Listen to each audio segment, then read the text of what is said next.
पे आपका बहुत बहुत स्वागत है। सबसे पहले हम लोग जानना चाहते हैं कि प्रशांत किशोर जी के किन विचारों से प्रभावित होकर आपने उनका दामन थामा। बहुत बहुत धन्यवाद। सत्याग्रह न्यूज़ के जो भी दर्शक हैं, व्यूअर हैं, उसको रवि सिन्हा की तरफ से प्रणाम। और पहले हम अपना परिचय देते हैं।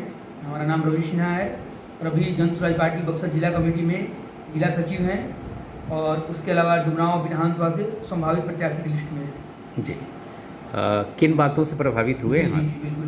देखिए, आपने जो बोला कि प्रशांत किशोर जी किन बातों से प्रभावित होकर आप पार्टी में आए, तो पहले मैं बहुजन समाज पार्टी में था और बिहार में अभी तक जो जैसा हमको देखते आ रहे हैं विगत 3.5 दशक से कि बिहार में जाति पाति की पॉलिटिक्स चलता आ रहा है। बिहार में अभी तक बिहार में पहला प्रशांत किशोर ऐसा नेता है जो कि शिक्षा की बात किए, पलायन रोकने की बात किए, जब तक अभी तक आज तक कोई पलायन की बात ही नहीं कर रहा था। उसके अलावा रोजगार की बात, एम्प्लॉयमेंट की बात कर रहे हैं।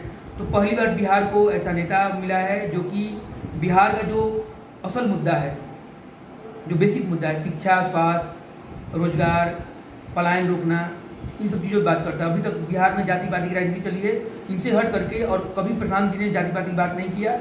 तो हम इनके विचारधारा से प्रभावित हुए और प्रभावित होकर हमने जन स्वराज पार्टी ज्वाइन की। जोर जोर से आप लोग बता रहे हैं शिक्षा रोजगार पे काम करेंगे। अगर हम प्रदेश छोड़ दें और डुमरांव की बात करें तो शिक्षा में क्या विकास संभावना बनती है? देखिए, डुमरांव ही नहीं, अभी तो पूरे बिहार में शैक्षिक बदलाव की जरूरत है। जी, लोग कहते हैं कि नीतीश जी ने डेवलपमेंट किया। नीतीश जी ने डेवलपमेंट किया, केवल सड़क और बिजली लाया, लेकिन अभी भी आज भी अगर नीतीश जी असल डेवलपमेंट किए होते तो आज भी ये पूरा बिहार की बात मैं कर रहा हूँ, सूबे बिहार पूरे भारत में शिक्षा के में सबसे निचले पायदान पे है।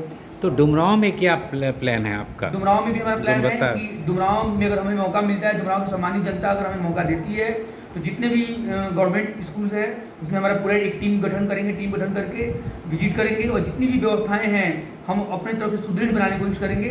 जितने देखिए, कभी कभी गवर्नमेंट स्कूल में क्या शिक्षक टाइम पे नहीं आते हैं, कभी इंफ्रास्ट्रक्चर की कमी होती है, कहीं शिक्षक हैं तो सही कमरा नहीं है, ये सब चीज़ें काफ़ी कुछ दिक्कतें हैं। मतलब जो संसाधन है उसमें सुधार होगा। सेकेंडरी डुमरांव को एजुकेशन हब बनाएंगे। डुमरांव में कुछ ऐसे निजी शिक्षण संस्थान है, कोचिंग संस्थान है जहाँ पे बहुत अच्छे टीचर हैं, लेकिन डुमरांव में वो स्कोप नहीं है।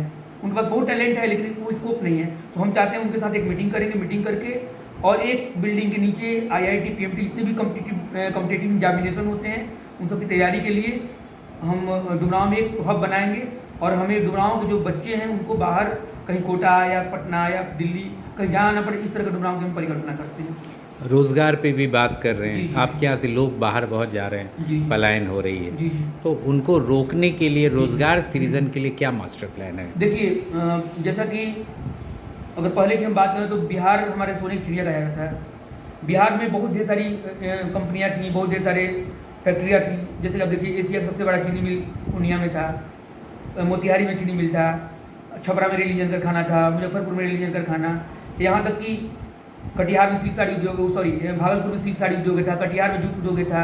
उसके अलावा हम अपने लोकल बक्सर की बात करें, बक्सर में चीनी मिल था, डुमरांव में टेक्सटाइल सूता कंपनी था, लालटेन फैक्ट्री था। तो ये विगत जो 3.5 दशक से जो सरकार की जो उदासीन रवैया है, जिसके कारण ये सब चीज़ें बंद हो गई। तो हम लोग फिर से उसको प्रयास करेंगे। जहाँ जो ज़मीन बिक गई है उसको कुछ नहीं कर सकते, लेकिन जहाँ पे ज़मीन है अभी और उसको दोबारा हम लोग फैक्ट्री को लगाने की कोशिश करेंगे। सेकेंड चीज़, हम लोग लघु उद्योग को बढ़ावा देंगे अपने क्षेत्र में। डुमरांव में सपोर्ट है, जैसे घर में जो महिलाएं खाली बैठती हैं तो छोटे मोटे जो कार्य होते हैं, सपोज दैट CFL हो गया, LED हो गया, मोमबत्ती, अगरबत्ती, ये सब छोटा प्रोडक्ट, अचार ब्रांड को ब्रांडिंग करना, ये सब चीज़ें जो छोटा चीज़ है, या सिलाई कढ़ाई पेंटिंग ब्यूटिशियन, ये सब चीज़ें जो औरतें करती हैं, ये सब चीज़ पे हम लोग क्या करेंगे, प्रखंड लेवल पे ट्रेनिंग सेंटर खोलेंगे और उसको हम लोग एजुकेट करेंगे उस चीज़ के लिए, तो ये महिलाएं को भी एक रोजगार सृजन हो जाए अपने। तो ये तो बहुत सारी आपने रोजगार जो आपकी पार्टी बोल रही है। उसके अलावा अगर व्यक्तिगत हम अपनी बात करें तो डुमरांव में 2000 से ज़्यादा लोगों को हमने रोजगार दिलवाया है निजी सिक्योरिटी कंपनी में, जिसे आप जानते भी होंगे। इस कंपनी में हमने 2000 लोगों को रोजगार दिलवाया, हमने कैंपिंग लगा करके। तो अब उसके अलावा भी छोटे मोटे कार्य हम करते रहते हैं जी। जैसे इन कुछ दिनों में 2-3 माह में जन स्वराज का जनाधार बहुत तेज़ी से बढ़ा है। जी जी। तो जिस तरह से दावे जनाधार बढ़ा है, जी। दावेदारों की संख्या भी बढ़ी है। जी बिल्कुल। अब डुमरांव की बात करें तो वहाँ से आपके अलावा आधा दर्जन दावेदार हैं। जी मान लीजिए पार्टी जी। किसी एक को प्रत्याशी बनाती है, उदाहरण स्वरूप अगर आपको प्रत्याशी बनाती जी। है तो क्या नीति होगी आपकी जो सबसे समन्वय बैठा है, भीतरघात न हो, चुनाव के समय विरोध न हो, नुकसान न हो?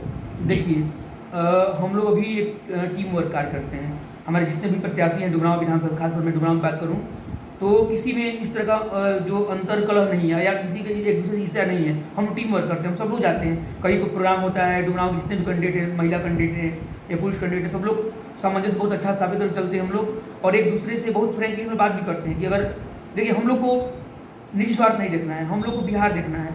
पहली बार बिहार में कोई ऐसा नेता आया जो बिहार के बारे में सोच रहा है। अभी तक लोग जी। जो जितने भी नेता 3.5, चाहे वो लालू यादव जी रहे हो, चाहे वो नीतीश कुमार जी रहे हो, हल्का फुल्का जो उन्होंने डेवलपमेंट किए, लेकिन मूल मुद्दे जो है, बेसिक जो मुद्दा है, उस पर कोई बात नहीं किया। तो हम लोग का एक विजन है, एक गोल है, एक लक्ष्य है। उस लक्ष्य के लिए किसी को भी अगर मान लीजिए हमको नहीं, किसी और को भी अगर कैंडिडेट जन स्वराज पार्टी बनाती है या हमको बनाती है, तो हम सबका ये आपस में बात पहले भी हो चुका है कि हम सब मिलकर एक दूसरे को कोऑर्डिनेट करेंगे और एक दूसरे को सपोर्ट करेंगे। मतलब आप पूर्णतः आश्वस्त है कि जी, कोई बिल्कुल, गुटबाजी नहीं, जन सुराज नहीं, देखिए, डुमरांव में जन सुराज नहीं एक होगी। बिहार के लिए नया उम्मीद का किरण है, और अगर जन सुराज की एक बहुत बड़ी खूबसूरती है कि जन सुराज में, और देखिए जो आप जनाधार बढ़ने की बात की तो देखिए जनाधार क्यों बढ़ा हम बता रहे हैं। इसका सबसे बड़ा रीज़न है कि पब्लिक जो है, जनता, उनको कुछ नया चाहिए, वो भी बदलाव चाह रही है। अब तक 350 दशक में जो राजनीति रहा है वो जाति पाति की राजनीति रहा है, और पब्लिक अब उब गई है। पब्लिक को चाहता है कि ऐसा कोई नेता आए हमारे यहाँ जो कि इंफ्रास्ट्रक्चर की बात करे, एम्प्लॉयमेंट की बात करे, एजुकेशन की बात करे, हेल्थ की बात करे। तो इन सब चीज़ों में प्रशांत किशोर जी हमें लग रहा है कि एक बिहार के लिए उम्मीद की किरण है, और मुझे लग रहा है कि मोस्ट प्रॉब्ली बिहार की जनता मूड बना चुकी है कि इस बार बिहार में बदलाव करना है, व्यवस्था परिवर्तन करना है। चलिए इस बार मतदाता आपके जी। जो हैं, और देखिए एक बात मैं और कहना चाहूँगा कि नीतीश कुमार जी के राज में भ्रष्टाचार बहुत ज़्यादा बढ़ा है। लालू जी के राज में तो लोग कहते थे कि डकैती होता था, अपहरण होता था, ये सब चीज़ें होता, हम ये चीज़ मानते हैं, लेकिन वो आम पब्लिक करता था। लेकिन उस समय क्या था कि आम पब्लिक से पदाधिकारी डरते थे। अगर कोई पब्लिक गया अपने कार्य के लिए तो उसको वहाँ के BDO, CO, XYZ, SDM सुनते थे।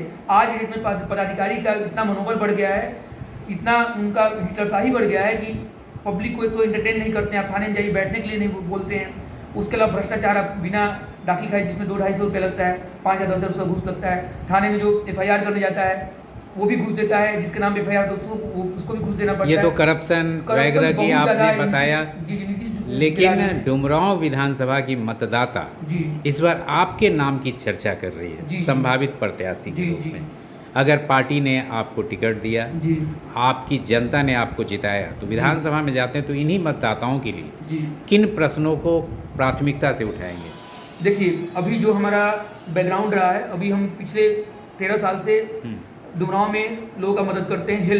ज़्यादा हेल्थ उसमें क्या होता है कि स्वास्थ्य विभाग में जैसे किसी को ब्लड की जरूरत पड़ती है, किसी कैंसर मरीज का इलाज कराना होता है, किसी किडनी मरीज होता है, उसमें कुछ गवर्नमेंट का अनुदान भी मिलता है, उस पर हम कार्य करते हैं। उसके अलावा कुछ निजी अपना जो हमारा छोटा फंड होता है उससे भी कुछ गरीब का इलाज वगैरह कराते हैं। तो हम सबसे ज़्यादा फोकस करेंगे स्वास्थ्य पे, क्योंकि देखिए आज डेट में क्या है कि अमीर लोग प्राइवेट हॉस्पिटल्स में जाते हैं, जो भी गरीब व्यक्ति हैं सरकारी में जाते हैं। सरकारी में सुविधा के नाम पे आप तो समझ ही रहे हैं कि PMCH जो कि पूरे बिहार का एक हॉस्पिटल, वहाँ पे सुविधा नहीं है। तो ये सदर की और अनुमंडल हॉस्पिटल की हम क्या बात करें। यहाँ पे कभी डॉक्टर जितने मानक है उसके अनुसार डॉक्टर नहीं रहते हैं, दवाइयाँ नहीं रहती हैं, छोटे छोटे जांच के लिए बाहर जाना पड़ता है। तो ये सब चीज़ों को हम ज़्यादा विकास करेंगे। और ये स्वास्थ्य ऐसा चीज़ है कि गरीब व्यक्ति अपना गहना बेच देता है, अपना जमीन बेचता है अपने परिजन का इलाज कराने के लिए। मतलब स्वास्थ्य हमारा आपकी सबसे ज़्यादा प्राथमिकता हाँ, सबसे ज़्यादा रहेगी। प्राथमिकता क्या स्वास्थ्य अपील होगा। कर रहे हैं जनता से? और जी। एक बात हम जनता से और भी करना चाहेंगे, अगर डुमरांव की सामान्य जनता, देवतुल्य जनता अगर हमको मौका देती है तो हम पूरे डुमरांव विधानसभा में 2 मुफ्त एम्बुलेंस का सुविधा करेंगे, जिसको पटना जाना हो, बनारस जाना हो अपने मरीज को लेकर। यहाँ पे सर हेल्थ का बिल्कुल वो नहीं है। अगर कोई क्रिटिकल एक्सीडेंट हो जाता है तो 70% केस रिफर हो जाते हैं पटना बनारस के लिए, और उसमें 50% मौत रास्ते में हो जाती है। ये रियल फैक्ट है। कोई क्रिटिकल बीमारी अगर हो जाए तो बक्सर पूरा जिला में इलाज नहीं है। तो हम जनता से अपील करेंगे कि आप सभी को प्रणाम करते हैं और अपील करते हैं कि आप हमें एक मौका दीजिए। और अभी तक आप 13 साल से हमें जानते हैं, हमारे बारे में जानते हैं, कोई हमारे पे किसी चीज़ को लेकर उंगली नहीं उठा सकता, चाहे वो ईमानदारी हो, चाहे वो कर्तव्य निष्ठा हो या लोगों के प्रति हमारा समर्पण हो। आप एक मौका दीजिए और ये डुमरांव के लिए एक बहुत बड़ा उदाहरण साबित होगा और डुमरांव का चौमुखी विकास हर क्षेत्र में विकास होगा। चलिए, बहुत बहुत धन्यवाद, आभार विचार साझा करने जी, के बहुत लिए बहुत और धन्यवाद। आने वाले चुनाव के लिए शुभकामनाएं। बहुत बहुत प्रणाम, धन्यवाद। सत्याग्रह न्यूज को भी धन्यवाद।